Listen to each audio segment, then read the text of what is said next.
Hello, I just want to talk to you a little bit about when you're on your journey and you go through a process of mourning the loss of a loved one.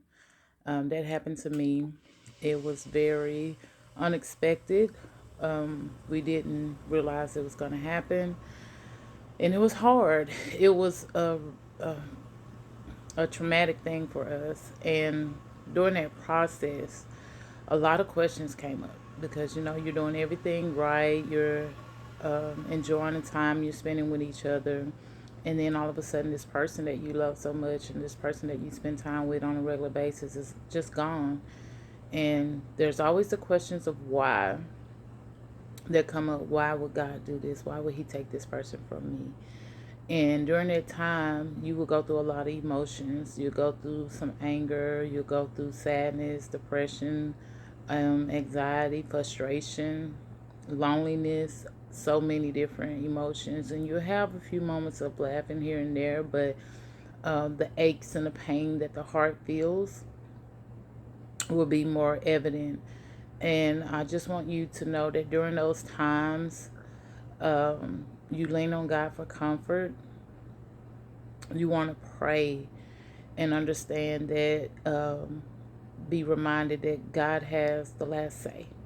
That's when it becomes evident that God has the last say. He determines our first breath and our last breath on this earth. And we may not know why, but do know that we serve a purpose.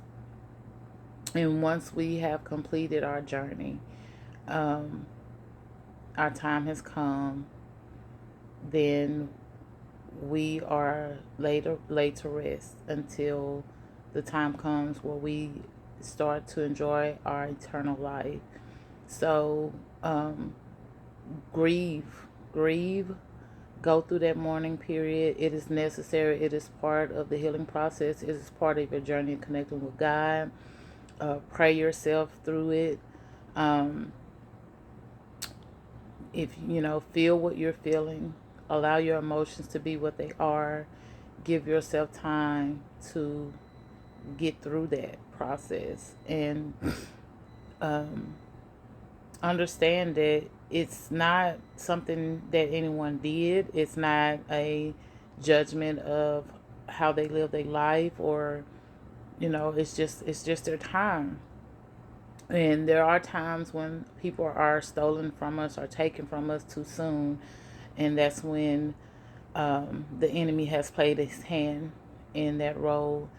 And but people say, well, God allowed it to happen, so I'm angry at him. Well, it's for a purpose. It's for a purpose. He's not going to allow anything to happen that's outside of his ruling or his will. So you may not feel it at that moment in time, but as time go by, you will start seeing um, the reasons why. You will start seeing how that person's life, everything that you went through with them, experienced with them, and after their life has ended, you will see remnants of them. You'll see the growth, the progress that they made, and the people that they touch. Sometimes it has to happen to bring families closer together. Sometimes it has to happen to wake up or get the attention of someone that they love. And sometimes it has to happen in order for God to get our attention and put our focus where it needs to be. It's not, again, like I said, being a Christian doesn't exempt us from going through trials and tribulations. It just allow us to go through it a lot smoother than one without. So don't shut yourself off. Take some time alone for the day, the time you need to be alone.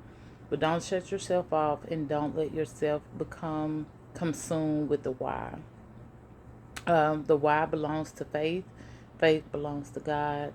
And we just have to have a trust. We have to build that bond of trust. Like, God, I trust that you did this for a reason, and I trust that in the long run I will if not understand, I will be at peace with your decision.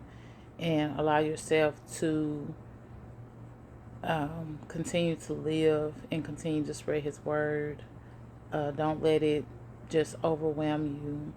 One thing that I've noticed that during this time, because like I said, I'm still grieving, not as hard as I was, because it's been a minute. But when I start missing that person, or I start needing, like, man, if that such and such was here, they would help me, guide me through this.